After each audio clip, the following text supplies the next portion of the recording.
newly arrived in Congress this year. She's very well respected by her colleagues already. She's doing a great job, and I know she's very concerned about this bill as well. Congresswoman Laura Gillen.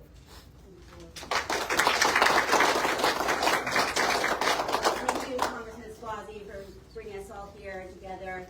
This is a continuation. The Congressman and I did a budget presentation about a month and a half ago to just kind of outline some of the things we saw coming down the pipe with the plan that they had for the bill that they just passed in the House that's now headed over to the Senate. And we expressed our concerns. We had some of the folks who are joining us here today with us at that budget briefing to show that we are being factual. We are not being partisan. We're not fear-mongering. These are the real-life impacts that these cuts are going to have on our neighbors, on our friends, and on our wallets, quite frankly, because if you think these cuts are just going to hurt poor people, you're wrong.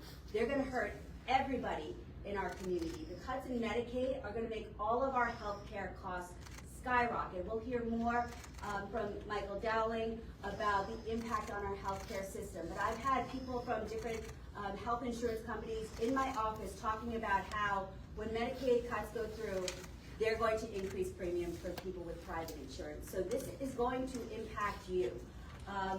The cuts to SNAP. I was with Randy, the CEO of Island Harvest, who's going to be speaking in a little bit, yesterday, talking about the devastating impact. We've already seen food insecurity skyrocket after COVID. People are just starting to really get on their feet again.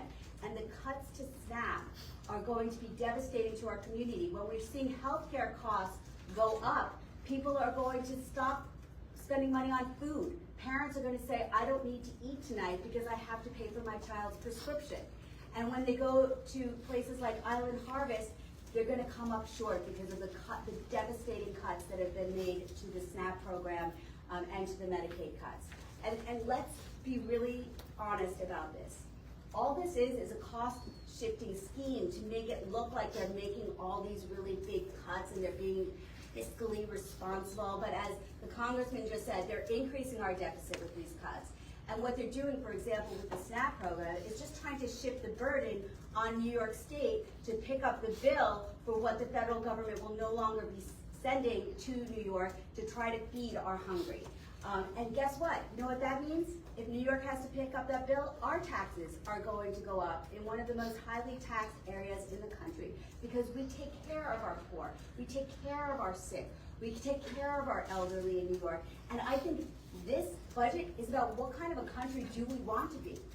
Do we want to be the country that cares about the most vulnerable in our society, or do we want to be a country that only cares about those who pay to play? That's the choice that's on the line right now. So if you think it's about eliminating waste, fraud, and abuse, that's wrong. If anybody paid attention to what I did in the town of Hempstead, you know there is no greater champion for eliminating waste, fraud, and abuse in a government system. This is not about that. This is about putting up roadblocks to make our most vulnerable unable to get the assistance they need to get ahead. So I'm glad that Congressman Suozzi brought us here today to talk about these two things, to talk about the real life impact this is going to have on our community, on our neighbors, on our friends, on our classmates, on the people that we should be caring about. I'm wearing my Southside lacrosse t-shirt today because my daughter is playing in the county championships.